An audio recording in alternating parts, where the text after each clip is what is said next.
Mr. President. On the part of the Senate, the joint session is hereby called to order. On the part of the House of Representatives, the joint session is called to order. Please remain standing for the singing of the Philippine National Anthem to be led by Ms. Lara Marie Moscardon Maige.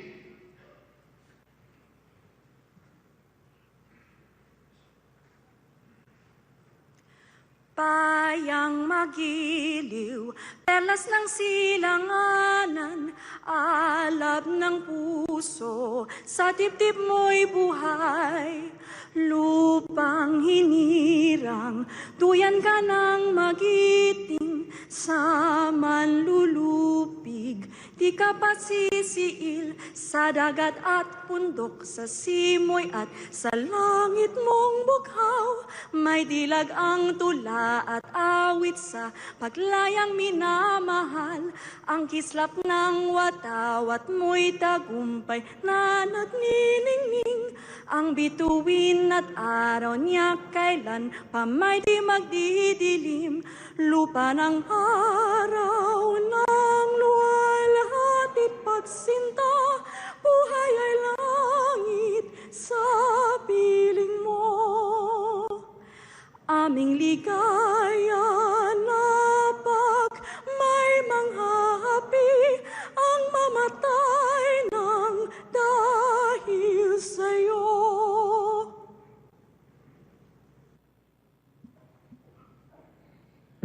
Please remain standing for the nation's prayer. Kindly bow your heads in prayer.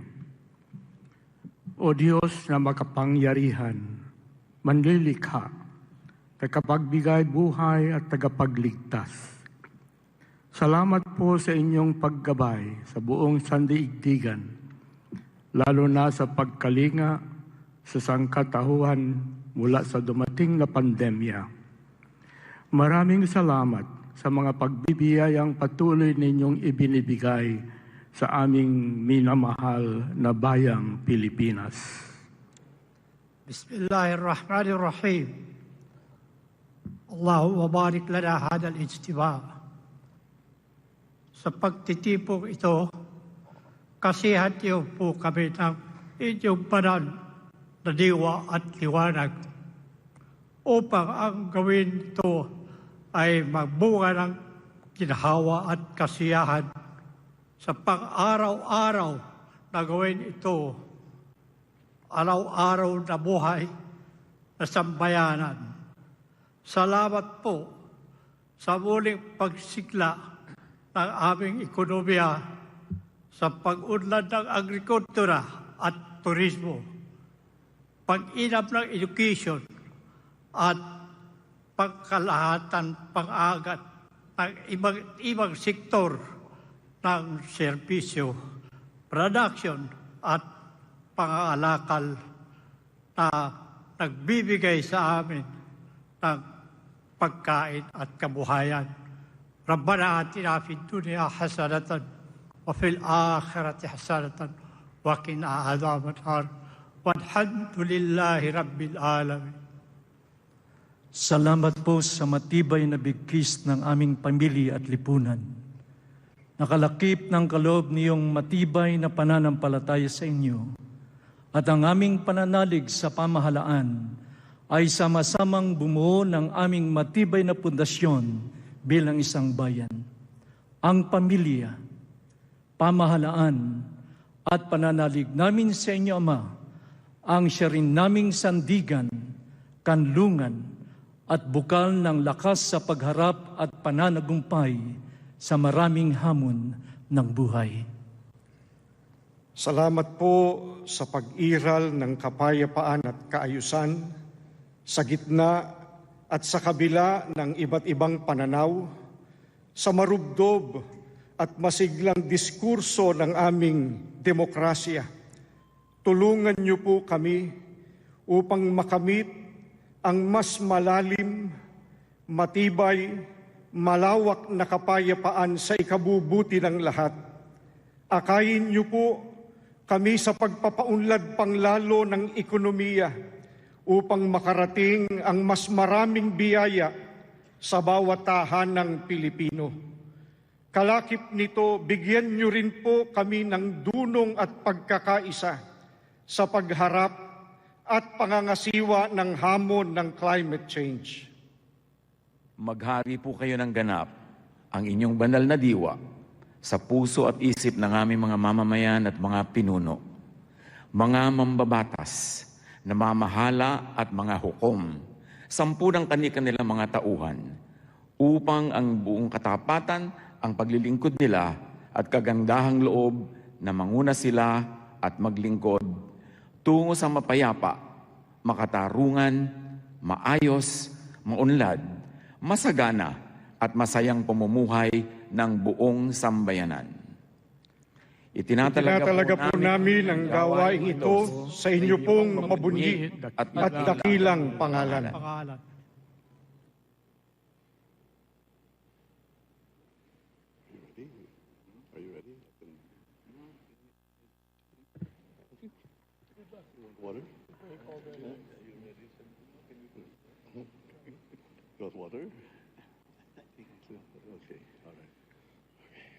Ladies and gentlemen, honorable members of Congress of the Philippines, His Excellency Ferdinand Romualdez Marcos Jr., President of the Republic of the Philippines.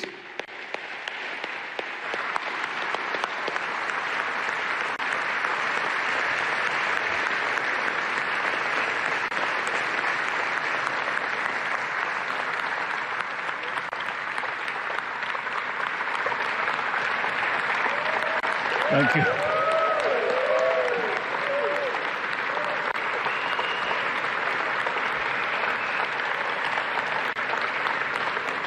Thank you. Thank you very much.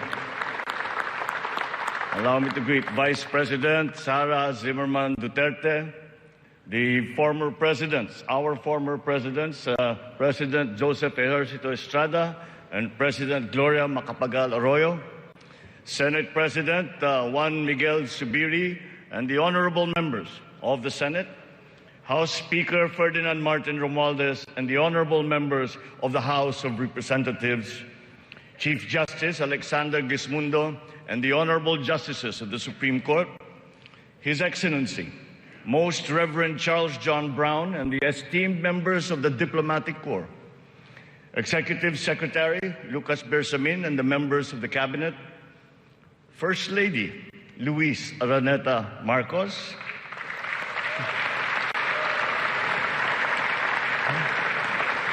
former First Lady Imelda Romualdez Marcos,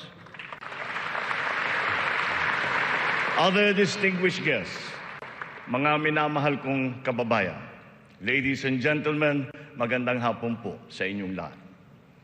1 year ago today, I stood here before you, setting forth the plans that we have to improve our economy, bring jobs to our people, improve the ease of doing business, recalibrate our educational system to adapt to the new economy, lower and rationalize energy costs, boost agricultural production, enhance healthcare, and continue social programs for the poor and the vulnerable.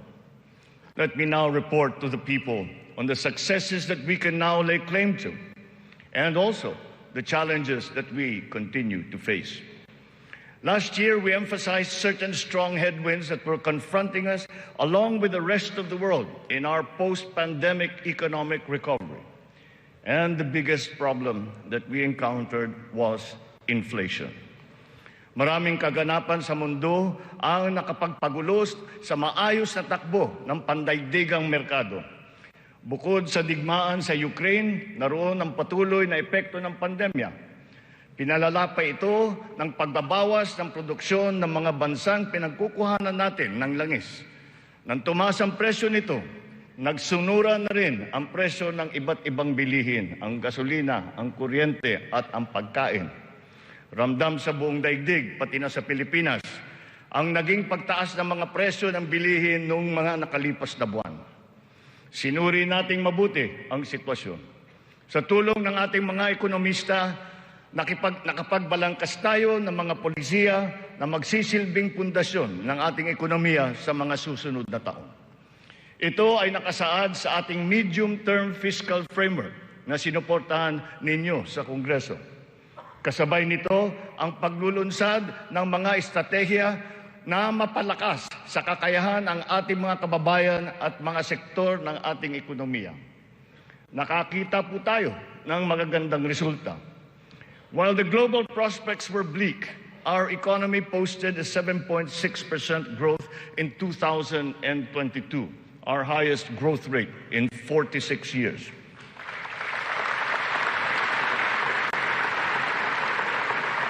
For the first quarter of this year, our growth has registered at 6.4%. It remains within our target of 6 to 7% for 2023. We are still considered to be amongst the fastest growing economies in the Asian region and in the world. It is a testament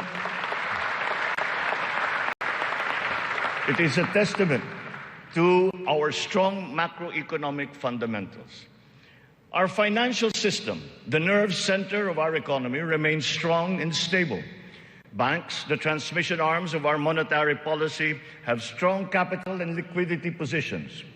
Stimulated by the relaxation of pandemic restrictions, transactions once again have flourished alongside the booming e-commerce that was undeterred by the pandemic in 2022.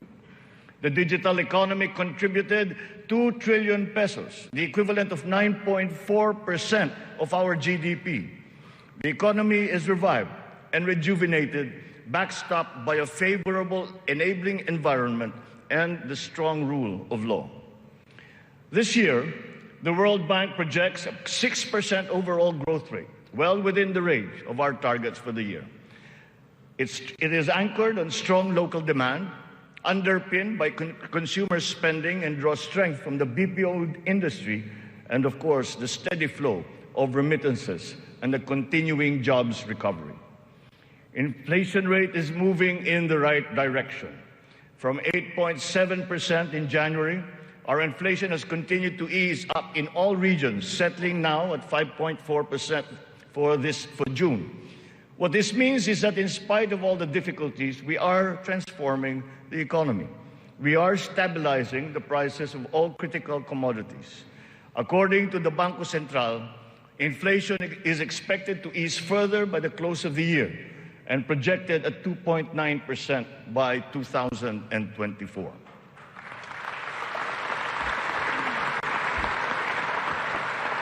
On matters of the economy, there are many things over which we have no control. But over those where we do have control, we are doing everything we can. Puspusan ang ating ginagawa upang pataasin ang produksyon ng ating ekonomiya. Pinapalago natin ang mga industriya. Dinadagdagan natin ang mga infrastruktura upang mas mapabilis ang daloy ng mga produkto at ng serbisyo. Higit sa lahat, pinapalakas natin ang kakayahan ng mga mamamayan upang mapaganda nila ang kanilang pamumuhay. Ito ang punot dulo ng ating Philippine Development Plan. Investments in public infrastructure and in the capacity of our people through food, education, health, jobs, and social protection remain our top priority. For this year, economic and social services were allocated almost 70% of the national budget. Higher revenue collections will be